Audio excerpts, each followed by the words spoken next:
Hello guys, RS classes 90.5 में आप लोगों का स्वागत है। आज से हम लोग देखने जा रहे हैं जेपीएससी पेपर 2 के इम्पॉर्टेंट नोट्स। ये पूरा आपको सिलेबस वाइज रहेगा, तो चलिए फटाफट हम लोग स्टार्ट करते हैं, देख लेते हैं। पहला है मुंडा प्रशासन प्रणाली। मुंडा लोगों द्वारा गांव को एक राजनीतिक इकाई के रूप में समझा जाता था। इसमें दूसरे गांवों के साथ बातचीत करने के लिए एक मुखिया और एक संगठन होता था। मुंडा गांव के मुखिया को पहान, एक पुजारी कहा जाता था। वे एक नए समुदाय के वास्तविक संस्थापक या सबसे पुराने प्रतिनिधि थे, इसलिए उन्हें यह उपाधि प्राप्त हुई। उनका काम मुख्य रूप से त्योहारों पर बलि चढ़ाना था, जिसके 3 कारण थे जो निम्न हैं। जंगली जानवरों के द्वारा की जाने वाली बर्बादी से गांव को बचाने के लिए। दूसरा है संतोषजनक फसल उगाने के लिए। तीसरा, गांव वालों को शिकार मिल जाए यह बात सुनिश्चित करने के लिए। पहान के मुख्य कार्य थे। पहला कार्य क्या था? पंचायत का संचालन करना। जिन्होंने प्रतिष्ठित रीति रिवाजों का उल्लंघन किया उनको दंडित करना। गांव का कर एकत्र करना और उस कर को सही अधिकारी को सौंपना। पहान ने मुंडा राजनीतिक व्यवस्था में राजा के पद की शुरुआत के साथ उपरोक्त कार्यों को करना शुरू किया। बाद में उन्हें अपने कर्तव्यों को पूरा करने में एक मुंडा द्वारा सहायता प्रदान की जाती थी। दोनों पद बिना किसी मुआवजे या भूमि के विशेष अनुदान के केवल सेवा के लिए था। मतलब इसमें पेमेंट वगैरह कुछ नहीं मिलता था, सिर्फ सेवा करना होता था, सेवा के रूप में देखा जाता था। ठीक है।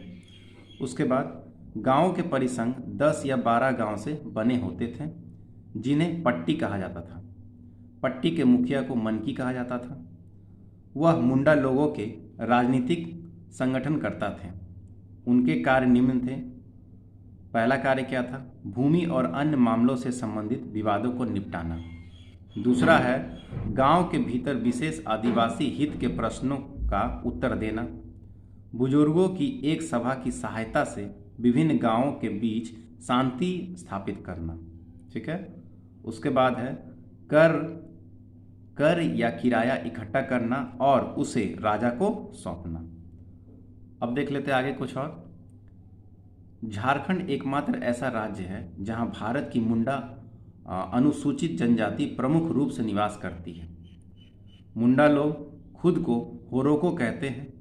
आमतौर पर उन्हें कोल के नाम से भी जाना जाता है। मुंडा जनजातियों का मुख्य व्यवसाय कृषि है।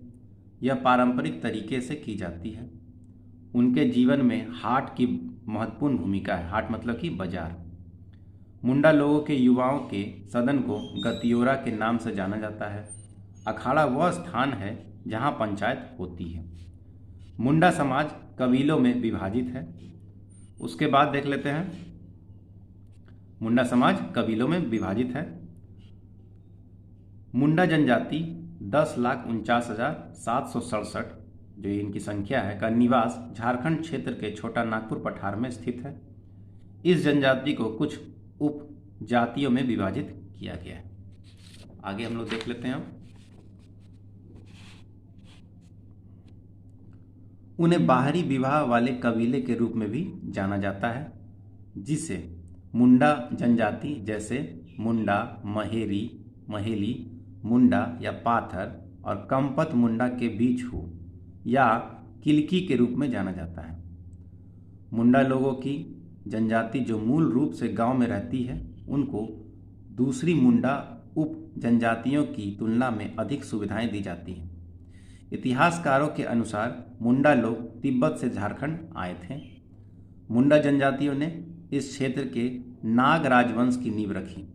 ठीक है। उसके बाद रीता या रीसा मुंडा के पहले आदिवासी नेता थे। ठीक है।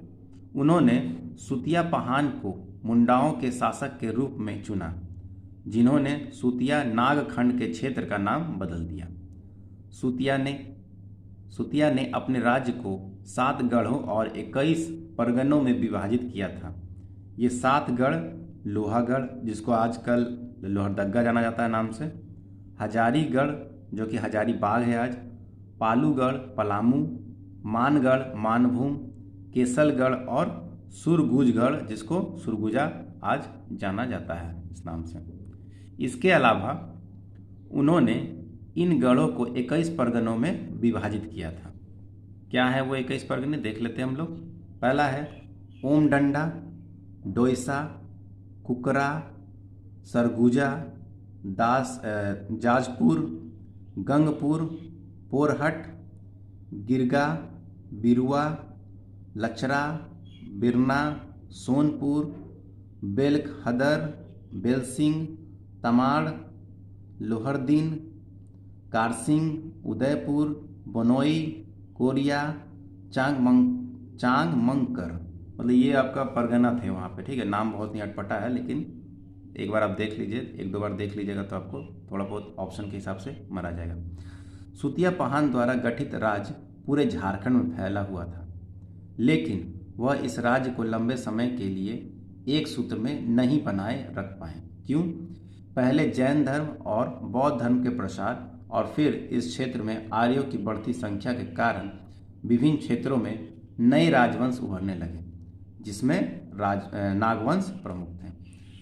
ये जो चैप्टर था ये मुंडा राजवंश से था। तो हम लोगों ने जस्ट इसको अभी हम लोग रीड किए हैं, कुछ नहीं करना है, इसी को 3-4 बार रीड कर देना है। आपका सारा क्वेश्चन जो है, जितना भी क्वेश्चन इससे पकड़ाएगा, सारा आपका सॉल्व हो जाएगा। तो चलिए आगे इसी तरह से मैं और भी लेक्चर लाऊंगा।